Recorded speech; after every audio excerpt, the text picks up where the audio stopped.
गंगाधरजी, आपण जरांगे पाटील यांच्यासोबत गेली अनेक वर्ष आहात. आपण हा त्यांचा लढा पाहिलेला आहे.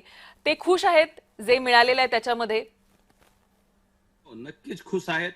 गेल्या 2 वर्षात ताई दादांनी स्वतःचा जीव पणाला लावला. 7 उपोषण केलते या उपोषणाच्या अगोदर, आणि हे 8वं उपोषण आहे. आपले वीरेंद्रजीला माहिती आहे, आबासाहेबाला माहिती आहे. ते बघतायत मनोज दादा त्या 2 वर्षाच्या अगोदरही अनेक वर्षापासून लढा लढतायत.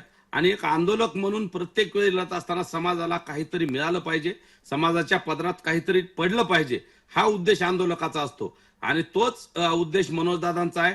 ते रोज सुद्धा प्रत्येक वेळी मराठा समाजाला काही ना काही मिळालं पाहिजे या दृष्टीने प्रयत्न करत असतात.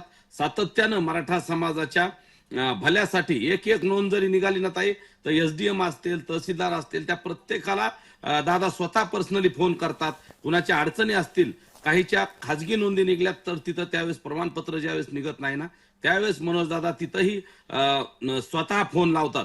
म्हणजे प्रत्येक मराठ्याची काळजी घेण्याचा आणि प्रत्येक मराठ्याला आरक्षण कसं मिळेल यासाठी मनोजदादा प्रयत्नशील आहेत. ह्या जो जी आर काढलाय त्याच्याविषयी मनोजदादा आहेत, खुश आहेत. तसेच त्यातून समाजातल्या मराठवाड्यातल्या सगळ्या मराठ्यांना त्याचा फायदा व्हावा ही सुद्धा त्यांची भावना त्यामागे आहे. तसेच जो सातारा गॅजेटचा विषय 2 महिन्यांनी लागू होणार आहे, तेही लवकरात लवकर लागू करावा आणि पश्चिम महाराष्ट्रातल्याही मराठ्यांना तो आरक्षणाचा लाभ मिळावा ही सुद्धा मनोजदादाची इच्छा आहे. एकूणच जो मराठा आणि कुणबी एकच आहे, हा जो जी आर काढण्यासाठी सरकारने 2 महिन्याचा वेळ मागितलेला आहे.